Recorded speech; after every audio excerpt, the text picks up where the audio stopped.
नमस्कार मित्रों। आज आप सभी जानते हैं कि आज तीज है, हरतालिका तीज है ना। और हमारी मोहतरमा सोनी जी पूजा वगैरह करके आ गई हैं। और आप जानते हैं कि आज बहुत ही शुभ दिन है, लेकिन कुमार विश्वास साहब के कथनों के अनुसार मैं कहता हूँ हमेशा कि गाय के भूखे रहने से आखिर सांड की सेहत पे क्या फर्क पड़ता है ना। तो आज क्या है कि ये सनातन धर्म का बहुत ही पवित्र त्यौहार है और ये मान्यता है, ये माना जाता है कि इस त्यौहार को सबसे पहले माँ पार्वती ने भगवान शंकर के लिए की थी अपनी सहेलियों के साथ। और इस त्यौहार में कठिनाई थोड़ी ये है कि इस त्यौहार में न सिर्फ उपवास रखा जाता है बल्कि जल ग्रहण भी नहीं किया जाता, यानी कि निर्जला जल भी नहीं लेना है। तो आप समझ सकते हैं कि महिलाओं के लिए कितना कठिन त्यौहार है ये। अमूमन तो सुहागिन नारियां इसको करती है, लेकिन कुंवारी बच्चियां भी इसको करती हैं भगवान शिव को आराध्य मान करके। तो ये बहुत ही अलौकिक त्यौहार है और जिसमें पत्नियां अपने पति की सेहत के लिए निर्जला उपवास रखती है। भगवान शिव और माँ पार्वती की मूर्तियां बना करके मिट्टी की उसकी पूजा करती है और 16 श्रृंगार करके दिन भर रहती है और 16 श्रृंगार करके पूजा करती है। तो बहुत ही खूबसूरत त्यौहार है। और मैं कई बार कहा हूँ कि यदि कोई मनमुटाव हो जाए, यदि कोई विभेद हो जाए, कभी मतभिन्नता हो जाती है घरों में, तो ऐसे में कुछ त्यौहार ऐसे बनाए गए हैं हमारे अग्रजों के द्वारा कि वो फिर पति पत्नी को एक जगह पे ला खड़ा करता है ना। तो ये खूबसूरती है हमारे सनातन की। और अभी आप जानते हैं कि इसके बाद गणेश चतुर्थी का भी त्यौहार है, गणेश पूजा आने वाला है। और इसको लेकर के देखिए हमारे जो मिर्जागंज है वो पूरी तरह से सजा हुआ है। आप देखिए क्या सजावट है, पूरा सजावट किया गया है यहाँ के युवकों के द्वारा। पूरा बहुत सारे लाइट वगैरह लगे हैं और भगवान गणेश की बड़ी प्रतिमा लगी हुई है और उसका पूजा अर्चन किया जाएगा। तो आज आपने क्या क्या किया इस? आज सबसे पहले हम लोग कल नहाए खाए किए और बिना लहसुन प्याज का साफ सुथरे ढंग से अच्छे से भोजन किए। उसके बाद हर तरह का श्रृंगार का सामान लिए और हम लोग सब तरह से मतलब आज अपना श्रृंगार में कोई कमी नहीं है होना चाहिए। जो मैंने 16 श्रृंगार कहा, श्रृंगार में कमी नहीं होना चाहिए। उसके बाद हम लोगों ने बहुत अच्छे ढंग से फिर पूजा किया। सभी अभी बहुत सारी महिलाएं मिलके एक बगल के घर में पूजा पाठ किया और अपने पति के लिए लंबी आयु के लिए, दीर्घ आयु के लिए, उनकी स्वस्थ जो उनका जो स्वास्थ्य है वो अच्छा बना रहे, इसके लिए हम लोगों ने ये उपवास रखा है।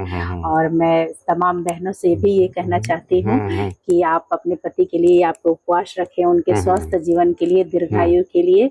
मेरी ओर से सभी बहनों को तीज की बहुत बहुत बधाई। तो ये तो हुई पत्नियों की बात की पत्नियां अपने पति के दीर्घायु के लिए, उसके स्वास्थ्य के लिए उपवास रखी।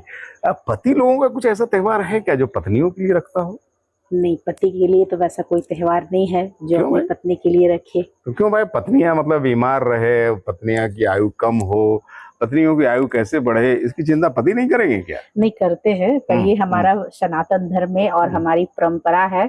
और ये त्यौहार करने से हमारे घर में शांति, समृद्धि, सुख और सब चीज खुशहाल जीवन सबका बीतता है। और हम महिलाओं को लगता है कि हमारे ये उपवास रखने से हमारे घर में खुशहाली आएगी, हमारे बच्चे, हमारे पति कि उनके भविष्य की मंगल कामना हम लोग करते हैं। इसके लिए हम लोग ये उपवास रखते हैं, इससे हम लोगों को अंदर से शक्ति मिलती है। जहाँ पति पत्नी एक साथ हो, जहाँ पे रार नहीं हो, तकरार हो, छोटी छोटी तकरार हो, फिर वो गुस्सा पानी में लकीर की जैसी हो कि भाई लकीर पानी में अगर बनाए तो क्षण भर भी नहीं रहता, फिर लकीर मिल जाता है। तो वहां तो समृद्धि ऐसे भी रहती है। समृद्धि की तो पहचान ही यही है कि परिवार एक साथ रहे, एकजुट रहे, एक दूसरे की भावनाओं की कद्र करे और मिला जुला करके करे। तो आज आप लोगों ने माँ पार्वती और शंकर जी की भी पूजा अर्चना की है ना? पार्वती और शंकर भगवान की हम लोगों ने पूजा की। और जैसे कि बताया जाता है कि बहुत सारी महिलाएं मिल करके इसको करती है ना, कि जो शंकर भगवान की पूजा के लिए पार्वती माँ अपनी सखियों के साथ की थी। तो एक सामाजिक समृद्धि की भी बात है कि एक साथ महिलाएं मिलती है, पूजा अर्चना करती है, और एक सामाजिक सरोकार की भी बातें होती है, एक सामाजिक मजबूती की भी बात होती है। तो बहुत ही खूबसूरत त्यौहार है ये। तीज नाम है, हरतिलक तीज भी, इसको हरतालिका तीज भी कहा जाता है।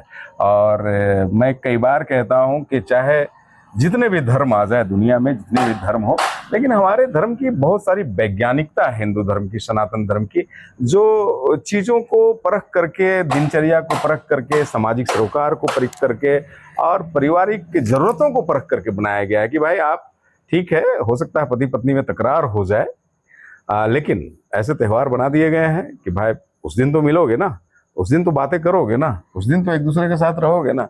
तो ये खूबसूरती है सनातन के त्योहारों की।